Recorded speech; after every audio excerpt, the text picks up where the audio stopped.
un constat sans appel.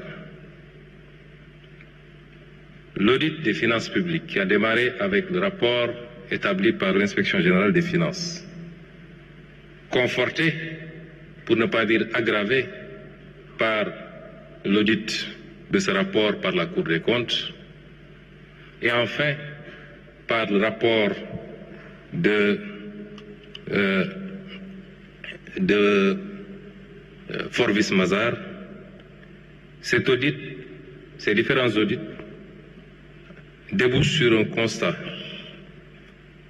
très difficile pour le Sénégal d'un déficit qui cumule à 14% et d'une dette publique qui est de 119% du produit intérieur brut. 14% contre 4, quelque chose pour cent qui avait été déclaré et 119% contre 74% qui avait été déclaré par l'ancien régime. Évidemment, et c'est le lieu de féliciter et de rendre hommage à son Excellence le Président de la République, qui aurait pu faire le choix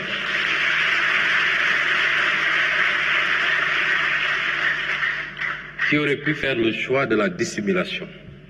Je me rappelle des rencontres tenues autour de lui au palais avec les différents ministres concernés, le ministre des Finances, le ministre du Budget, le ministre des Finances et du Budget, le ministre de l'Économie et le désormais ministre d'État chargé de l'agenda et un certain nombre de ses conseillers, des réunions qui nous avaient permis d'apprécier la gravité de la situation, mais surtout des conséquences de l'exercice de vérité, si on choisissait de dire la vérité.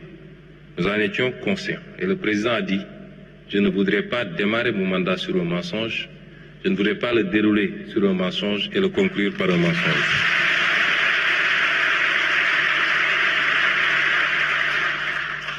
Et cet exercice de vérité a pour conséquence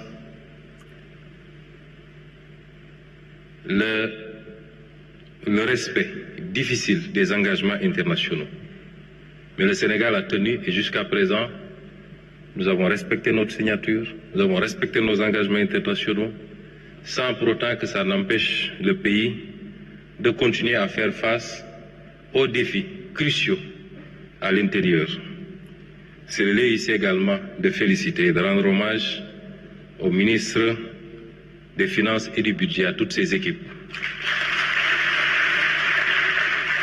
au ministre de l'Économie, qui chaque jour déploie un trésor d'énergie pour faire face à nos engagements internes et extérieurs. L'autre conséquence, c'est des conditions de plus en plus difficiles de financement extérieur, sur le financement extérieur. Évidemment, notre signature s'est dégradée. Vous avez vu tous les conséquences en termes de notation du Sénégal. Et c'était une des conséquences auxquelles nous nous attendions quand le président a décidé de se livrer à cet exercice de vérité. Le défi du retour à l'orthodoxie budgétaire, notamment l'objectif de revenir à 3% de déficit dans moins de 2 ans, c'est-à-dire en 2027, un pas important a été réalisé dès cette année, puisqu'aujourd'hui, on est à moins 8% de déficit dans la loi de finances rectificative du moins. Et donc, la moitié du chemin a été parcouru déjà. Et de revenir également à un niveau d'endettement raisonnable et respectueux des critères de convergence dans le cadre de l'espace UEMOA.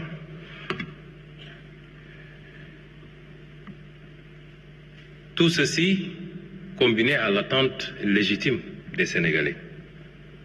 Nous sommes au XXIe siècle, les peuples sont devenus impatients. Les peuples n'attendent plus, les peuples veulent des résultats immédiats.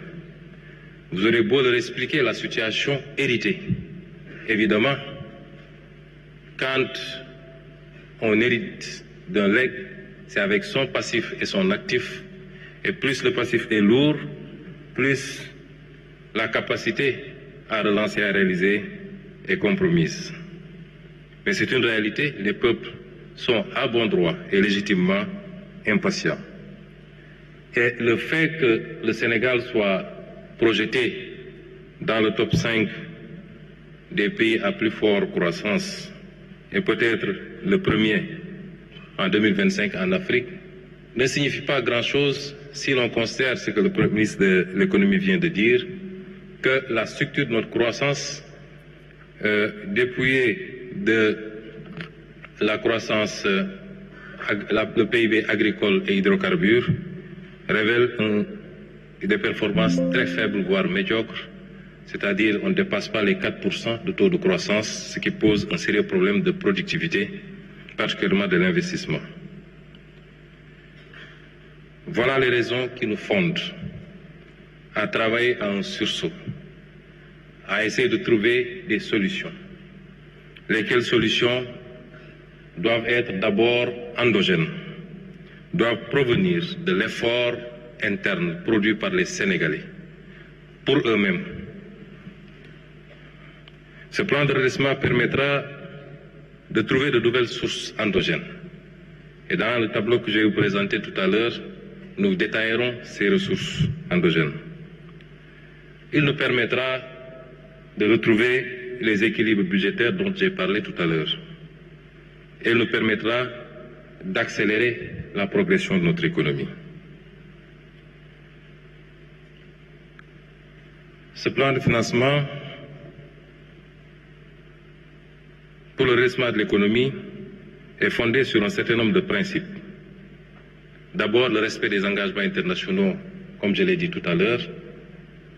Nous tenons, quel que soit le régime qui a pris ces engagements, et quelle que soit la nature de ces engagements, évidemment, nous pouvons travailler à identifier dans ce paquet de dettes la partie de la dette odieuse et poser le débat plus en profondeur avec les partenaires. Mais globalement, nous tenons à respecter ces engagements internationaux. Nous voulons remonter cette situation héritée sans pour autant aggraver la dette publique. Nous voulons le faire sans brader nos ressources naturelles et foncières.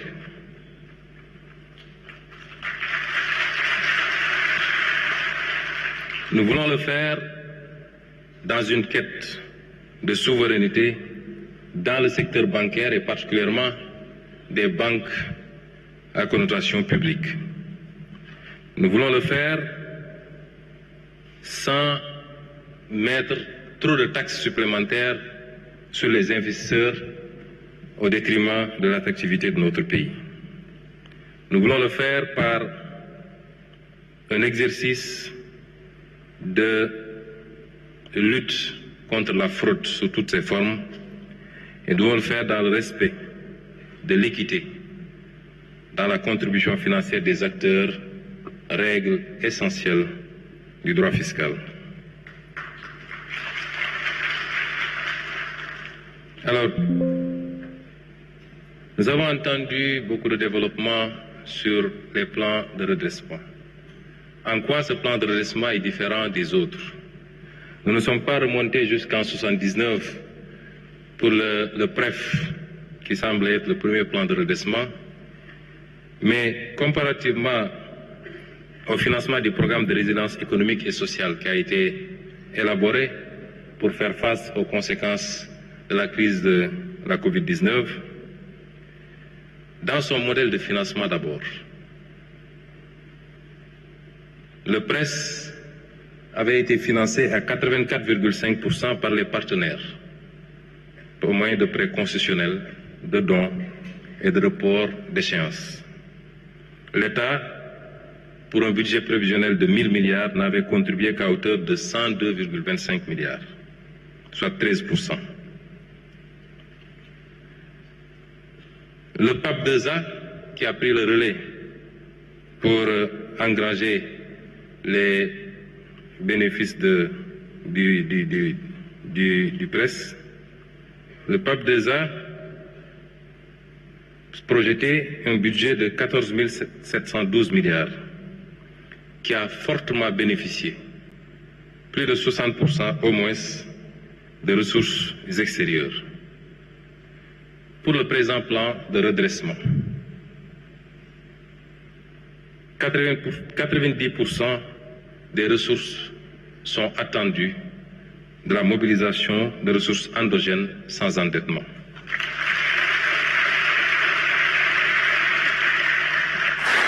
Nous ne solliciterons les partenaires extérieurs que pour la partie du recyclage des actifs que je présenterai tout à l'heure, mais tout en conservant la propriété de ces actifs ou lors des appels publics à l'épargne sur le marché intérieur où des résidents de la zone pourraient éventuellement contribuer.